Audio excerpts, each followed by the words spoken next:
It's Thursday, September 7th, 2023, and I'm Dave Sobel. 3 things to know today. From services to PCs, the mixed bag of IT industry trends, the embrace of AI playfully, but the road to proficiency is uncertain, and Zoom and Slack get smarter with AI. This is the business of tech. Are you and your clients tired of the time-consuming ticket tennis of coordinating meetings and help desk calls? Wouldn't it be better to automate this process with a tool that connects directly to ConnectWise Manage or Autotask? TimeZest offers scheduling automation that gives you complete control of your schedule and eliminates the hassle of calendar ping pong. As the only service designed specifically for MSPs, it integrates into your workflow and makes scheduling appointments easy on you and your clients. Plus, you can try TimeZest for free. Visit timezest.com/MSPradio and use the code MSPradio to get 10% off your first year of TimeZest. The services side of the U.S. economy, which accounts for roughly 75% of the economy and employs 4 out of every 5 workers, continues to look solid, with the ISM real-time survey on the health of the U.S. services sector for August registering 54.5, better than expected. However, a separate reading on the manufacturing sector was below 50 again, marking the 10th straight month of industrial contraction. According to the IDC, spending on public cloud services is expected to reach $1.35 trillion in 2027, with software and information services, capital markets, and telecommunications experiencing the fastest growth. The United States spending forecast is to reach $697 billion in 2027. The PC market is expected to return to growth in 2024, with shipments forecasted to grow 3.7% year over year to hit 261.4 million units, putting them above 2018 levels, but not quite on par with 2019 demand. However, 2023 is predicted to sink by 13.7% to 252 million units due to tepid demand and the greatest annual decline in consumer PC shipments since the category's inception. Why do we care? This is the tail of the tape for what we see in IT services. Services in general are robust. They're stronger in the cloud than in core PC and by extension infrastructure. With services humming along, the consulting opportunity is in helping here. It reminds IT professionals and businesses that opportunities lie in service-oriented areas, especially given the digital transformation trends, where companies are increasingly dependent on technology to deliver, optimize, and innovate their services. The significant growth forecast for public cloud services reinforces the notion that the cloud is not just a trend, a fundamental shift. That PC market isn't dead, it's evolving. And this is where the consultative aspect of IT shines, helping businesses navigate these changes, optimize their technology investments, and align IT strategy with business goals. You knew we couldn't go too long without some more AI stories. According to a CODA survey of 1,000 adults, more than half of employees say their employer has provided access to AI-powered tools. Still, only 1 in 5 employees are confident in their ability to write meaningful prompts. According to a study by Asana, 26% of workers fear being viewed as lazy for using AI tools, while 1 in 5 feel like frauds for using the technology. Additionally, 92% of workers are concerned about AI being used unethically. Only 30% of US and 20% of UK knowledge workers reported their companies having established policies or guidance around AI usage at work. 45% of US respondents want to use AI for brainstorming, while 48% of employees want more guidance from their employers on how to use AI. Or how about this one? Only 13% of employees have been offered any AI training in the past year, according to Randstad's Work Monitor Pulse research. The study found that younger staff value learning and development more highly than flexibility at work and company culture. They are more likely to quit if not offered learning and development opportunities. Or this one. Less than 15% of organizations have a policy or training for staff to use generative AI technology successfully, according to new research by SibSafe. The study found that 56% of respondents do not have a policy, while 14% do not know if they have one. Furthermore, 10% stated they have access to general information, and only 7% of respondents said they had training on the topic. The research also found that 64% of generative AI using office workers have entered work information into generative AI tools, with 38% admitting to sharing data they wouldn't casually reveal to a friend in a bar. Generative AI is being used to its full potential by 70% of Gen Z, according to a survey by Salesforce.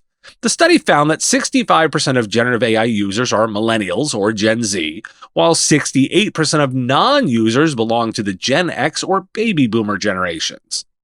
38% of generative AI users engage with tools like ChatGPT for fun and messing around, despite the potential for AI skills to help with job searching and work tasks. However, the study also found that 75% of users surveyed said they're eager to use AI to automate tasks at work and to write work communications, such as email, while 65% of respondents said they want to use AI to synthesize meeting notes. And the McKinsey Global Institute forecasts a range of 8 to 27 years for the widespread adoption of generative AI applications. Well, let's make this all tangible to an industry. In healthcare, a poll of 3,317 adults found that 40% of those aged 18 to 34 said they would be comfortable with a primary care appointment led by AI, compared to 24% of adults 65 and older. However, people vastly prefer medical professionals to AI when it comes to specific, common healthcare needs.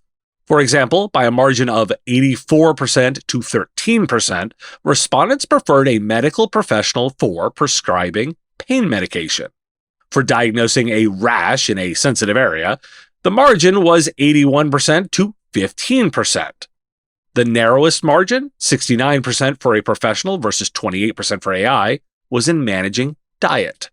Medical professionals are more ambivalent about the benefits AI, with 1/3 saying they thought AI could cause more harm than good over the next 5 years.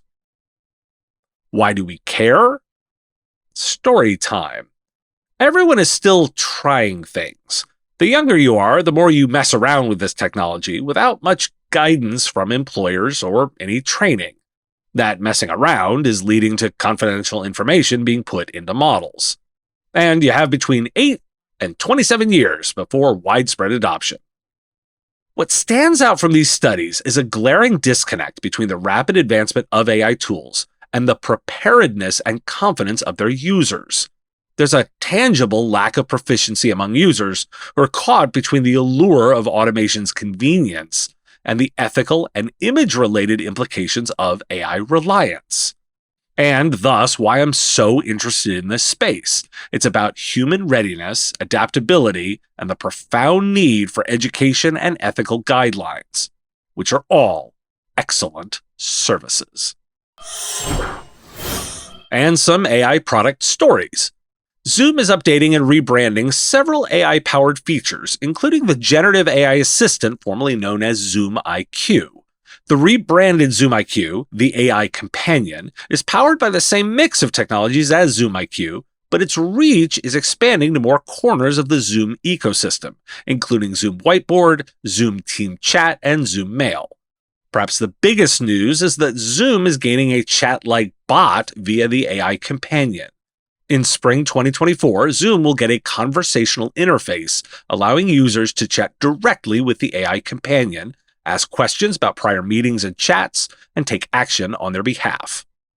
Slack is launching a new AI tool called Slack AI that can summarize threads, recap channel highlights, and search for answers within messages.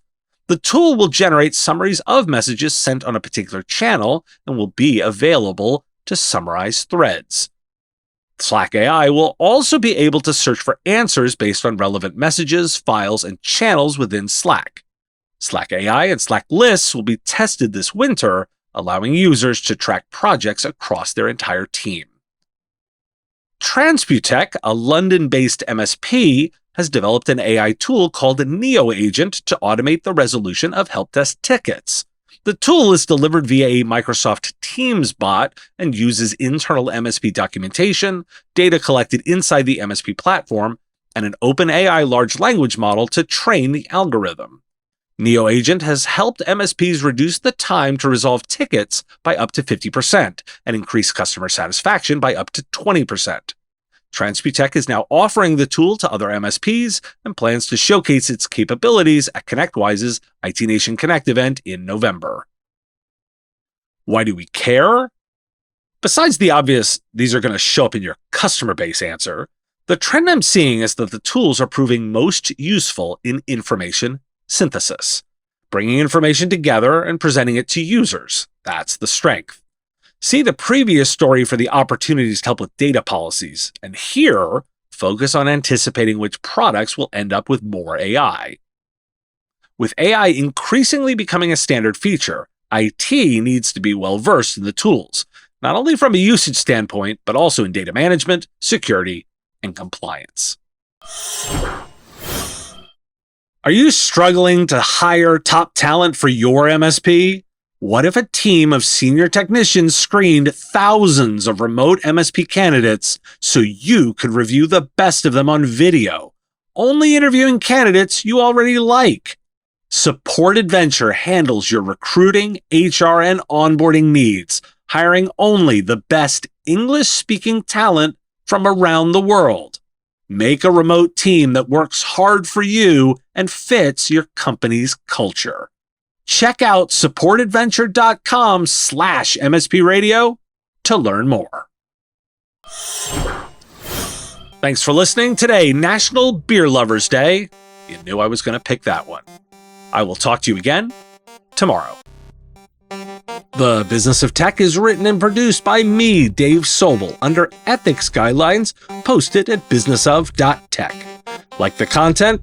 Support the show at patreon.com/MSP Radio or buy our Why Do We Care merch at businessof.tech. If you want to reach our listeners, visit mspradio.com/engage. Part of the MSP Radio Network.